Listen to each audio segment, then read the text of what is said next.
off. Now ICT is on a 5 second. That's right, 5 second chart. He's going long with 15 contracts. Putting the stop loss right there. This was one of the days that he did with his live account. I believe this was one of those days. Dun, dun, dun, dun. 5 second. Yeah, so 5 second chart. Take a look at the time of day, fellas. Time of day, 10 a.m. to 11 a.m. has already passed. So what he's most likely doing is playing a macro. Macro starts at 11:50, but right now it's 11:33. I think I just saw. He's marking out an FBG on a 5 second. But let me see what would. Let me see that. Let's take a look at the time of day, which is the most important thing. Yeah, 5 second. He's going long. There's probably on a 5 minute or 10 minute or 60 minute. There's a significant draw on liquidity, and that's why he's putting his target at 15.067. Now take a look at this day. It's very slow. On a 5 second, that's slow. That's slow. This is one of the things that he was recording. I can't put the audio because it's just a bunch of music, and you know how YouTube is. A lot of people used to message him. I tell you that. Bunch of notifications. Okay, so now what he's gonna do is he's gonna paste. There you go. He's pasting that he said at 11:01 a.m.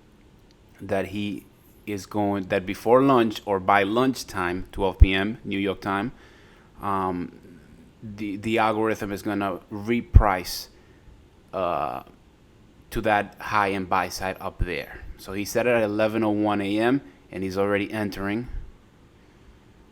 And now it's just a matter of time. And by the way, he did this all the time. I mean, not all the time. He did it most of the time because it takes time, you know.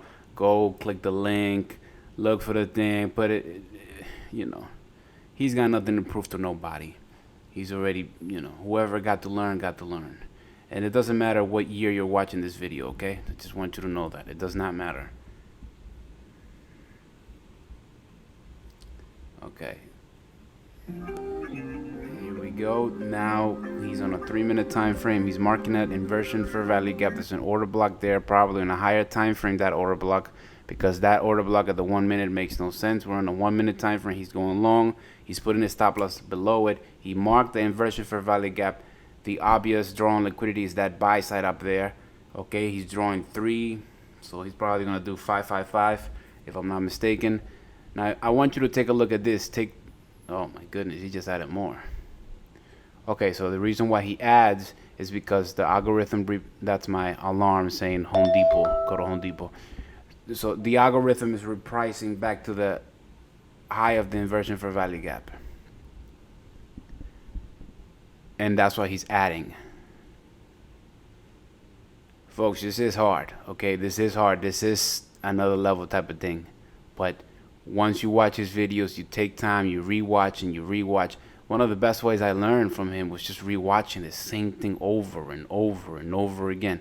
He's marking out mean threshold order block. You see the annotation that he's doing? If you feel that that's dumb or that takes like he's doing it for a reason. Like he doesn't need to do that, but he's doing it for a reason. But when you annotate your charts, fellas, what it does is that it gives you a morale boost. You know what I mean?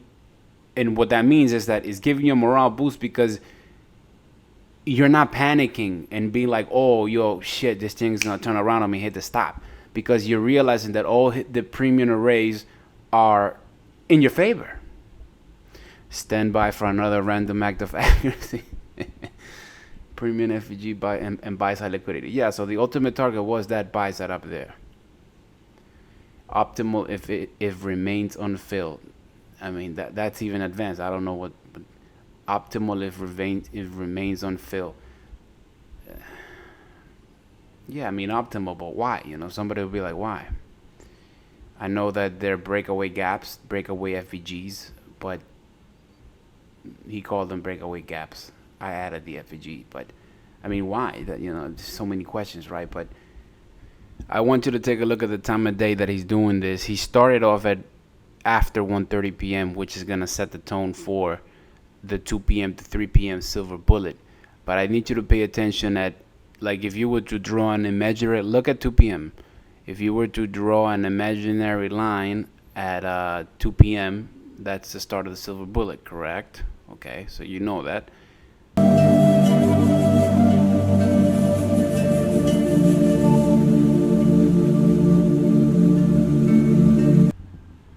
Take a look at the time of day. The S&P on the left, Nasdaq on the right. He's shorting already.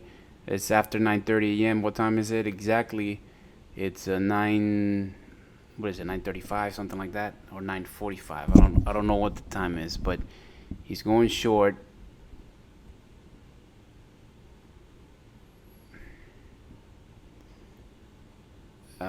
He just marked an inversion for a value gap. I don't know why. I need to look at the time. What time of the day? Okay, he says in 9:45. Oh, okay.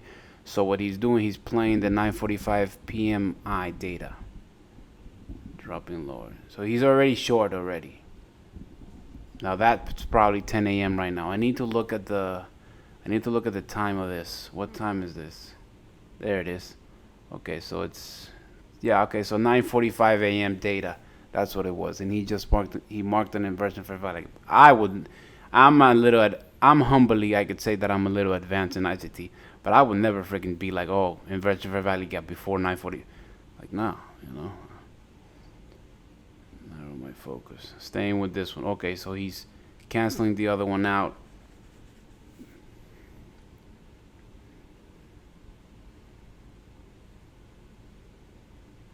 It's 9:50 a.m. There's a macro starting right now. 9:50 to 10:10.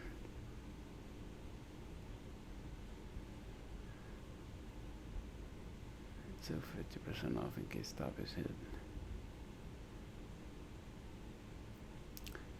What he did right there, he was just playing expert, because that's playing expert what he's doing. The 9:50 a.m. macro starts, and I believe that's gonna go up. Yeah, it's going up because it took us some type of liquidity.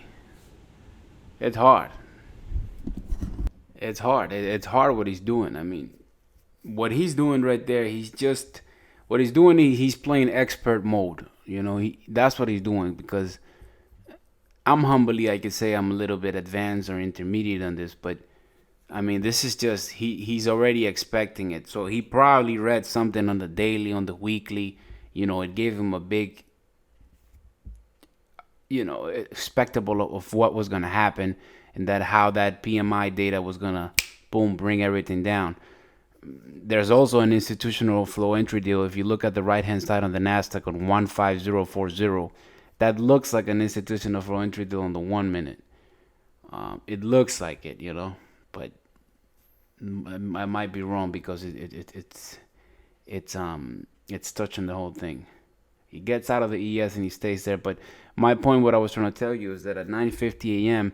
there's a boom, a new a macro that starts at 9:50 a.m. to 10:10 a.m. And what that one does is it's gonna run towards liquidity. I'm playing it back now, but the 9:50 to 10 a.m. that he taught, that ICT taught, it's just another macro that runs on liquidity, that draws on liquidity. And you see specifically how on his execution, I mean, he was just playing this thing fast because he still has time for his silver bullet. So at the end of the day, he doesn't even care, right? But you see how on the right hand side, look at the right hand side lower. See how it's 9:51 already on the 1 minute, 9:51 a.m. You see that green candle on 9:51, 9:52 a.m. Or that might be 9:53, whatever. But at 9:53, you see it's a 9:50 to 10:10 a.m. That's the macro. So I want you to take a look in your charts and go 9:50 to 10:10 a.m. and just mark it out. Look at these times that ICT taught. Here he's doing expert mode. So this is not even silver bullet. This is just him being him. That's how cool he is. Are getting paid by market makers just so that individual investors can have free commission trades. On the one hand, it is helpful to the market, but it's an answer to ban payment for order flow, Gary, or simply solidify disclosures so that investors can make their own decision about whether they want to pay a commission and not deal with a market maker. So we're looking at the SEC as to how to facilitate and drive greater efficiency in this market so investors get a better deal. Payment for order flow, as you mentioned, is a payment between a broker that a broker receives for your order flow, and there are inherent conflicts of interest there. We're looking at how we can ensure greater competition. When you place a market order in the US, a market order at a retail platform, well over 90% of those trades go straight to the dark market, to a wholesaler that bought that order flow rather than competing trade by trade. And that's what we're trying to think through under the authorities we have. Sounds like there are a lot of open doors that we need to get inside and look more deeply into. Chairman Garrett Gensler, thank you very much for.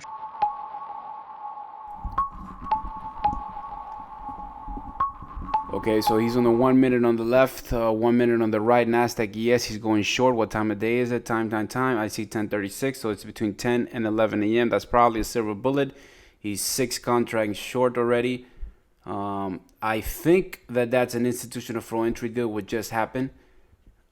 You see how that FVG is not filled all the way? That's an institutional flow entry deal, which means that when it doesn't, okay, now he's throwing fibs. Why he's throwing fibs? Okay, he's marking on the right hand side the new day opening gap on the Nasdaq, and I think he's just marking it on the ES as well. Let's see that again. Yeah, you see how price starts moving really fast when that happens. He doesn't have the FBG mark at the top, but you see, if you notice how the wicks are touching like very little, that's an institutional flow entry deal. That means that the algorithm is going to reprice very fast and strong and powerful towards a significant draw on liquidity. I believe he's probably going to take his targets off at I suppose that new day opening gap. Yeah, there he is. So he puts 5 contracts. I think he's probably doing mean threshold, but he just put it a little bit higher. I mean, the 50%, not mean threshold. You know what I mean? The half of it, the half of that. Yeah, and now on the Nasdaq, he's putting it at the top. I would do the same. Yeah, right. I'm not him. Take a look at the time, fellas. Take a look at the time. 10 a.m. to 11 a.m. Take a look at the time. That's a silver bullet. And it's just repricing. I think I was behind on that day. I think I was. I don't remember. I think that's one of the reasons why I taped it on. This is off his Twitter.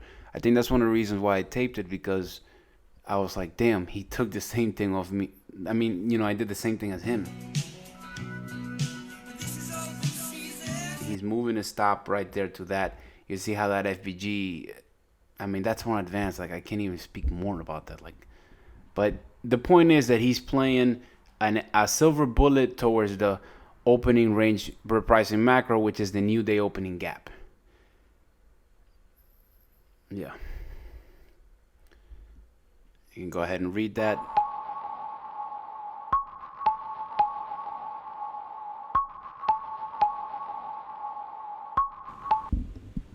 Okay, so he's marking an inversion fair value gap 1150 to 1210. That's by the beginning of lunch, by the beginning of lunch macro.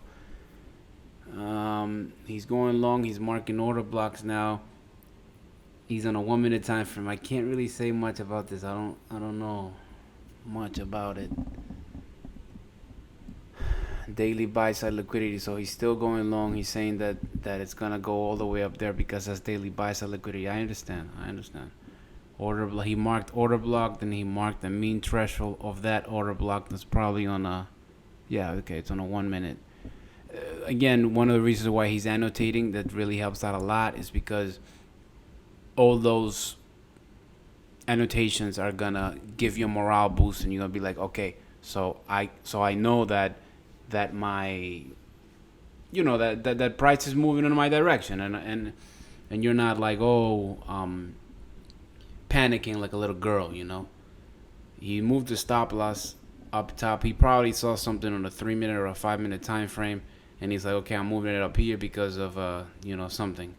At this point, he moved it up there, a lot of time has passed by. This is this is now 2 p.m. is gonna reach. This is silver bullet time at 1:30 p.m. It's hitting. I think this was a Friday. I think I remember this day. But I mean, this is this thing is going up, and this thing is not doing much. It's just going sideways. It's going up, but this is taking a long time. If you're this is sped up, but if you're really behind the screen, you know that this damn thing is like, it ain't moving. It's not doing a 30 point down and 20 point up and 5 point. It's taking a long time. Weekly volume imbalance. June 16, 2023 daily high. Okay, so yeah, he was going long all the way since the morning, all the way since the afternoon, I mean, until so silver bullet time is already passing. This was one of those, and then he gets cut off right there because I don't think he even gave a damn. Again, started off, he goes with 20 contracts. This is the same video. 11:50 to 12:10 macro. So he's playing up to 12:10. And at this point, up to 12:10, when price takes off a buy side, I'm assuming that he's just holding. At this point, it's 12:40, 12:50 p.m., and he's marked out. He threw it to the right. Boom, order block and mean threshold. He took off a big chunk already of his target. I get it. I get what he did. Okay, yeah, okay.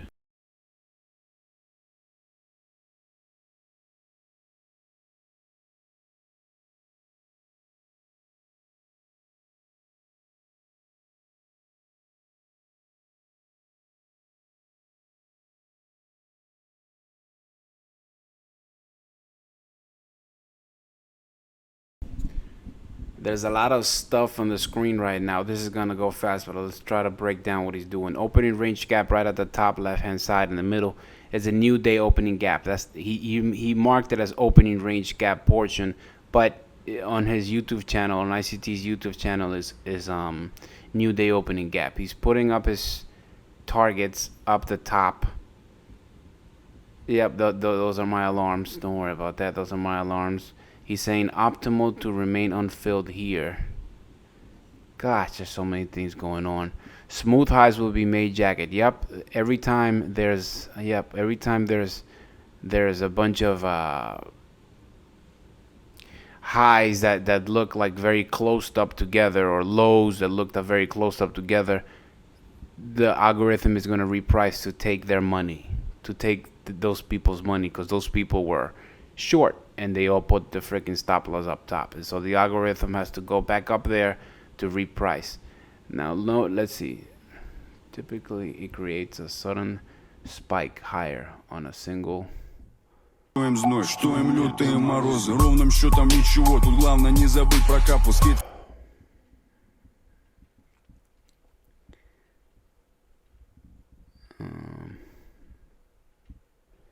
Yep, that's my alarm for silver bullet. Damn it, this thing has to interrupt me while I'm recording. So what else we've got? We got an inversion fair value gap.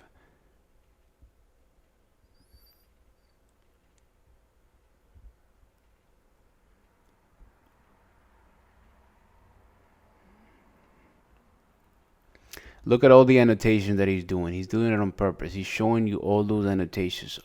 I keep repeating these, and he keeps repeating it as well. He kept repeating it as well. Annotate your freaking chart. Annotate it. Write the crap down. You see an order block? Move that crap to the right. You see what he's doing right there? Order block. Boom. He moves it to the right. Proportional block. Boom. He moves it to the right. Inversion for value gap. Boom. He moves it to the right. This is a Wednesday's new day opening gap low. Okay, so sell side liquidity purge. A significant draw on liquidity has happened. An inversion for value gap. Boom. He marks it. Order block. He marks it. Proportion block. He blocks it. At the point where price is reaching that first high. Look at the first high. When it's reaching it, he goes boom, bullish breaker. Now what? Now he's saying optimal to remain unfilled.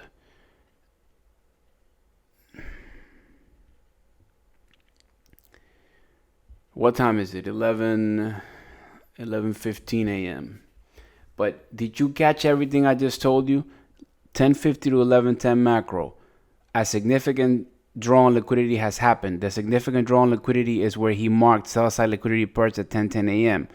Boom, an FVG forms. Boom, an order block forms. Inversion fair value gap. Boom, he draws it. Proportion block. Boom, he draws it as well. At the moment, I'm repeating it again. At the moment that high is taken, that small internal buy side is taken. Boom, he goes, okay, that's gonna be a bullish breaker. What?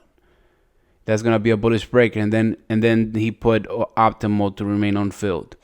Annotate your freaking chart, folks, fellas, friends, homies, little homies, big homies. Annotate, write your chart down.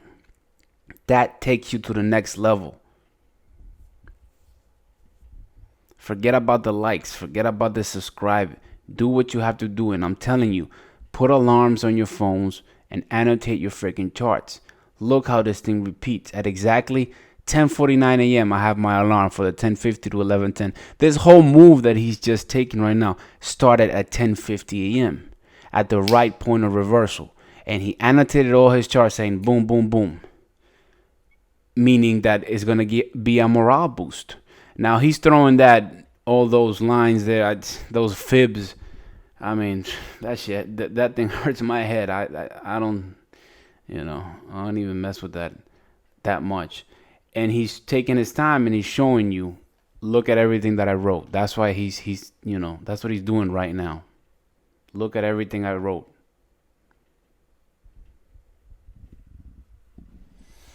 A 15-minute basis, you can use power 3 on that one 15-minute candle right there. As it opens, it drops down. You can be buying anywhere in the upper 50% of this candle here and expect this range here to stay open. Why? Why would this be expected to stay open? You see this candle right here?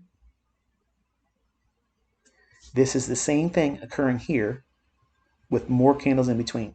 This is all time distortion. I know, this is too complicated. Fuck this, give me a moving average. I know some of you were getting frustrated because but you want to learn, and I'm willing to teach it to you.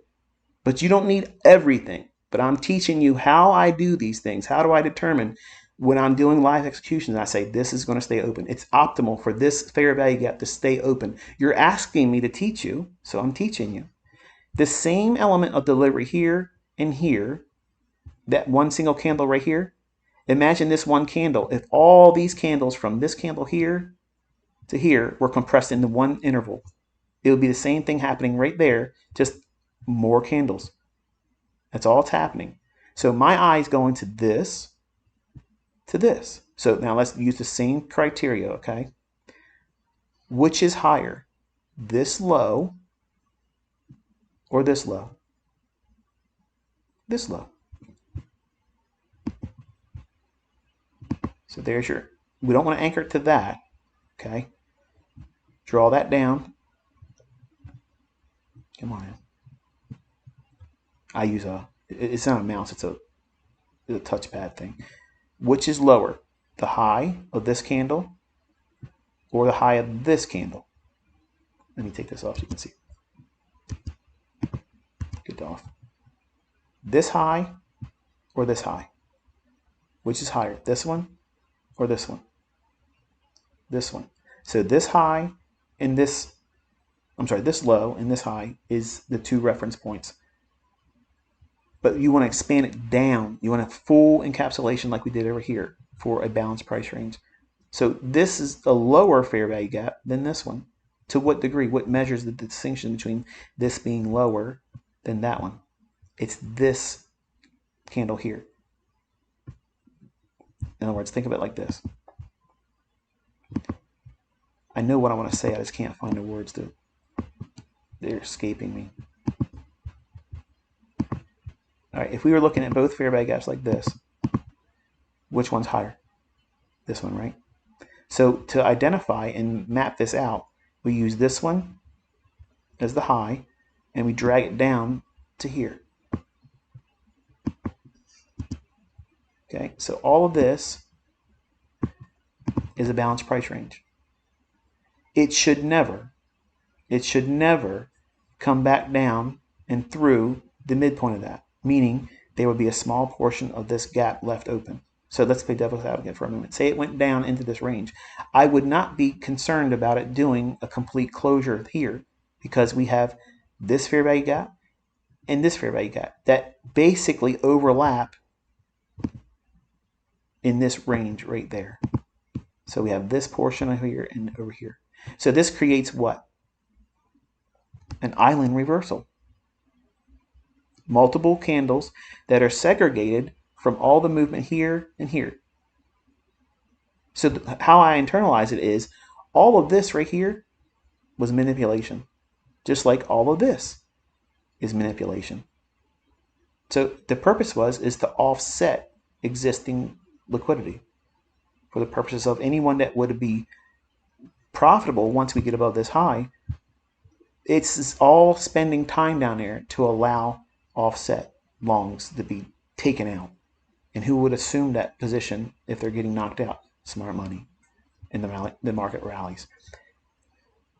Admittedly, balanced price ranges are going to be requiring a lot of education, a lot of teaching. Okay, and I promise you that you don't need it, but you asked me to tell you how I know certain fair value gaps are going to stay open, and I'm not hiding it from you. I'm telling you, this is it. This is what I'm doing to do that. Okay, they're all principles and concepts that I'm using to implement to determine when fair value gaps are going to stay open. And I know I'm talking to you right now over this chart that's after the fact, but I don't know how many of the examples you've watched me trade where I'm doing live examples. I'm entering and I'm managing the stop and I'm taking partials and hitting targets.